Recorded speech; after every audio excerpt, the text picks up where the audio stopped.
The New York City Rent Guidelines Board just approved the biggest rent increase for rent stabilized apartments in nearly a decade. But is it a win for landlords? I don't think so. I'm Tony, and this is Real Estate Investing and Landlord News. All right, so I have an interesting article for you today, and it's coming out of New York City. Now, the people up there, the landlords up there, they know about what just happened recently, and it basically the New York City Rent Guidelines Board approved the biggest rent increase for rent-controlled units in the last 9 years. Okay, so it looks like it's great news for landlords, right? But I'm gonna tell you exactly why it's not great news for landlords and why, it's really a slap in the face. Meanwhile, the tenants up in New York are upset. They think this is the worst thing ever because to them, any rent increase, even no matter how small it is the worst thing ever because what they really want is there to never be rent increases. In fact, they want the rent dropped. Okay, they want to pay less rent and they want to live where they want to live forever, basically for free. They want socialist housing. They want a complete social housing system. Well, as I've pointed out before, that is not a workable system. And even with this small rent increase that they're, giving landlords right now, it isn't a workable system either. So, before I get into this article, go ahead, hit the like and subscribe button. You can leave a comment down below. Let me know what you think. If you're a landlord in New York, what do you think of this rent increase that they are, giving landlords? Do you think it's enough? I don't. Okay, I don't think it's nearly enough, and I'm going to tell you exactly why when I get into this article. And after the article, I'm going to be going over one of the comments from my comment section as well. So stick around for that comment because it's a good one. This article is coming from commercialobserver.com, and it says, rent stabilized landlords get their biggest increase in a decade. Yeah, it's the biggest increase in a decade. It's not big enough in my opinion, but let's get into the article, see what it says. The New York City Rent Guidelines Board just approved its largest collective rent increase on stabilized apartments since 2013, in what many are seeing as a marker of Mayor Eric Adams' real estate-friendly attitude.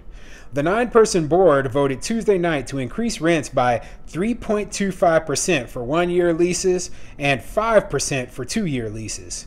The group, which is chosen by the mayor and includes what are known as public members as well as tenant and owner representatives, voted for the initial proposal in early May and delivered its final approval on June 21st. The increase would take effect for leases that began on or after October 1st of 2022. So yeah, basically they've passed a rent increase, allowable rent increase for these rent controlled units of 3.25% for one-year leases and 5% for a two-year lease, right? So I believe one of the articles that I read earlier, on one of my other videos said that the average rent controlled unit within New York pays $1,400 a month in rent, okay? Which, honestly, that is pretty low for New York, but, we're talking about rent-controlled units here, and we're talking about all 5 boroughs, so it's not like we're talking about just Manhattan, okay? So if we're talking $1,400 a month, that equates to about a $70 per month increase for a 2-year lease, okay? $70 a month. And that is actually not bad, okay? Now, I realize for the lowest of the low income, any rent increase is bad. But at the same time, $70 a month is not a huge increase. And if it is enough to keep these property owners afloat, then that is 100% necessary. But I don't think it's enough, honestly. I really don't. I don't think that they're a 5% increase on 2-year leases, and it's a mere 3.25% for a 1-year lease. So that's almost, what is that, like $50 for, $50 a month? That's almost nothing. And the problem with this is, it's really, really hard to get these rent-controlled tenants out of the units. So, you're pretty much screwed all landlords should just do 2-year leases if they have a rent controlled tenant in there, because there's no reason to only have a 1-year lease when it's so hard to get these tenants out of there. That way you could at least get the biggest rent increase on top of that. So yeah, I mean, does it cover the increased costs? No, it doesn't. Okay, as I've pointed out many times before, inflation for the entire country, landlords aren't immune to inflation, was 8.6%. But that's average inflation. In places like New York, it might actually be higher than that. And it balances out as you go through, small rural areas, etc. But 8.6% is inflation. And meanwhile, the biggest rent increase you can get is 5%. So, on top of that, the fact that the Rent Guidelines Board up in New York didn't even allow landlords to keep pace with inflation for the past 9 years. Okay, for the past 9 years, they weren't even allowed to keep their rents in pace with inflation. So they were already behind. They already weren't making enough money to keep the maintenance up, etc. So they're not even catching up to the level where they should be at. And when you look at the fact that, hey, they claim that they base this on the consumer price index, etc., but they aren't looking at inflation at all. I mean, how does that work? Okay, it doesn't work. Okay, their math doesn't work. They aren't actually talking to the landlords about what their actual bills are, what they actually have to pay, and they don't see the result being, hey, we've got a whole ton of rent-controlled buildings in our city that are in awful shape because landlords can't afford to keep up with capital expenditures and they can't afford to keep up with repairs. That is what is happening because of their mere 5% increase that they're allowing for 2-year leases. Okay, so yeah, this will give a tiny nugget of relief, and it won't help a lot of landlords. It just won't.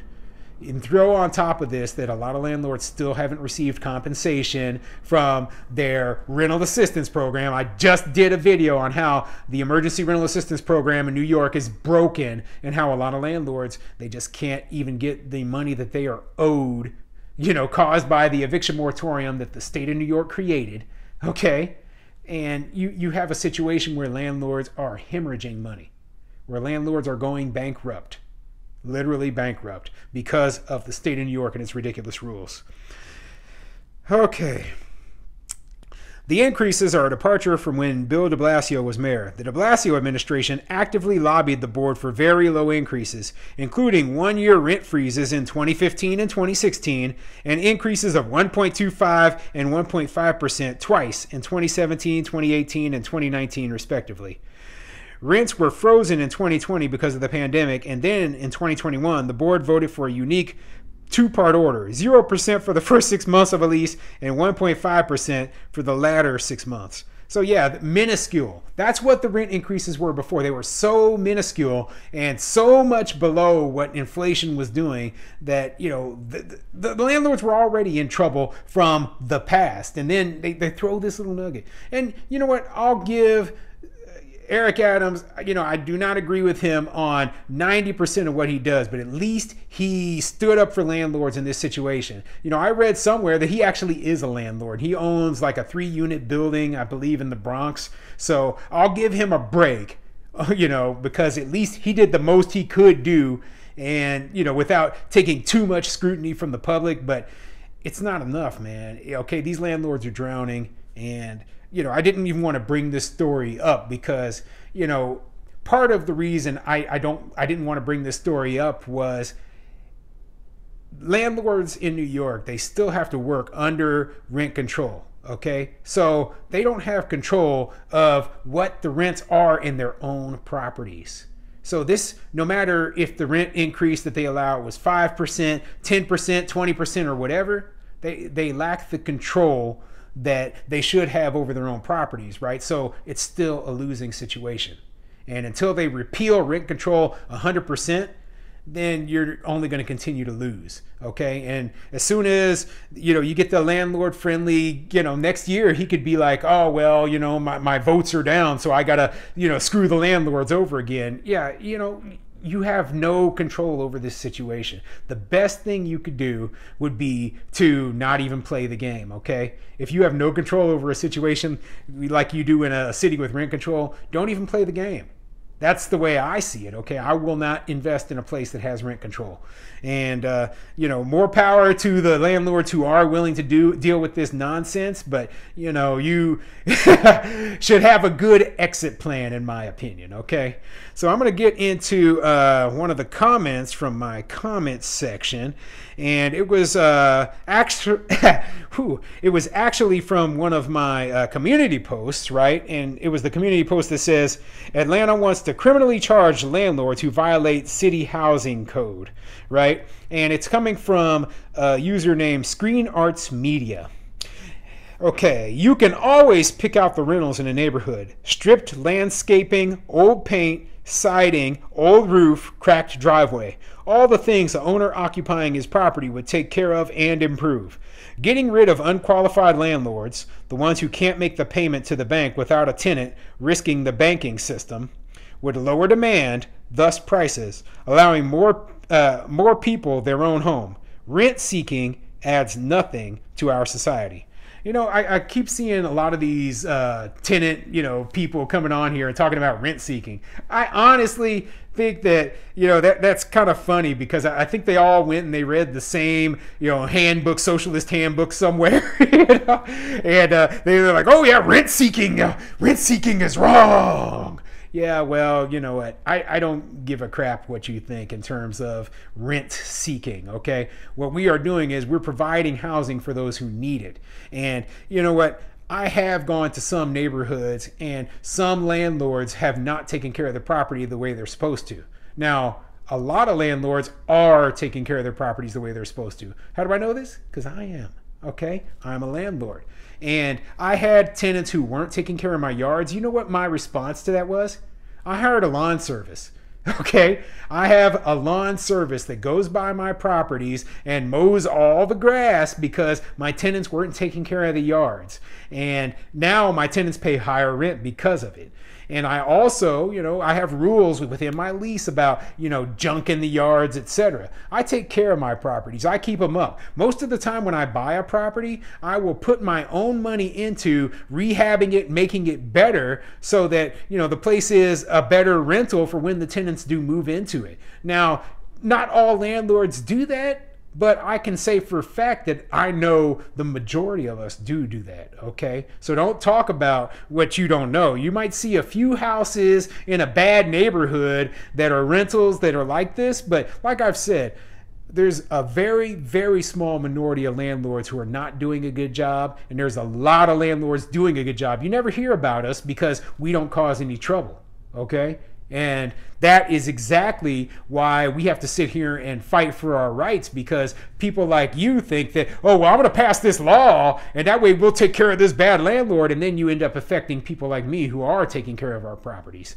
So, yeah, if you think that it's such an awful thing, that landlords are renting out properties and rent seeking, then here's my suggestion to you, right?